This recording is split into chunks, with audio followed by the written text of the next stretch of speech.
भारतीय मूल के बिजनेसमैन सरदार प्रीतम सिंह इन दिनों नेपाल में खूब चर्चा में हैं। नेपाल में सियासी हलचल पैदा हो गई है। विपक्ष नेपाल के प्रधानमंत्री पुष्पकमल दहल प्रचंड के इस्तीफे की मांग कर रहा है।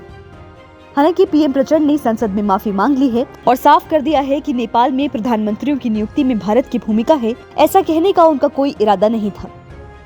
पूरे विवाद की शुरुआत भारतीय मूल के एक ट्रक कारोबारी को लेकर हुई। नेपाल के प्रधानमंत्री प्रचंड के साथ उनकी घनिष्ठता है।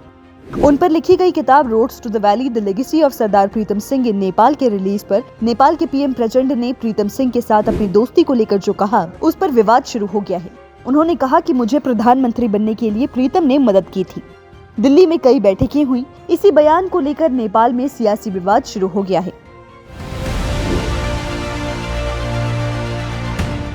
अपने बयान में नेपाली पीएम प्रचंड ने जिस भारतीय बिजनेसमैन प्रीतम सिंह का जिक्र किया, वो 1958 में भारत से नेपाल कारोबार के सिलसिले में पहुंचे थे।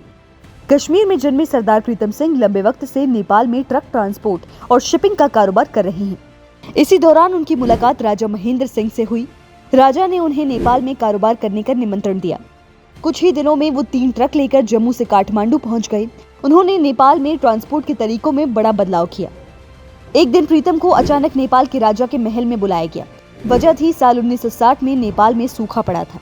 इंडिया ने 10,000 टन के अनाज की मदद की थी, लेकिन शर्त थी कि इसे रक्सौल से काठमांडू नेपाल खुद ट्रांसपोर्ट करेगा। तब प्रीतम सिंह ने अपने ट्रकों की मदद से अनाज नेपाल पहुंचाया, लोगों का खाना और जरूरत की चीजें पहुंचाई। प्रीतम सिंह के काम से खुश होकर उन्हें 1000 रुपए का इनाम दिया गया। वहीं 14 साल के बेटे और पत्नी की मौत के बाद उन्होंने कारोबार को अलविदा कह दिया और कुछ सालों से नेपाल में मॉडर्न इंडियन स्कूल चला रहे हैं।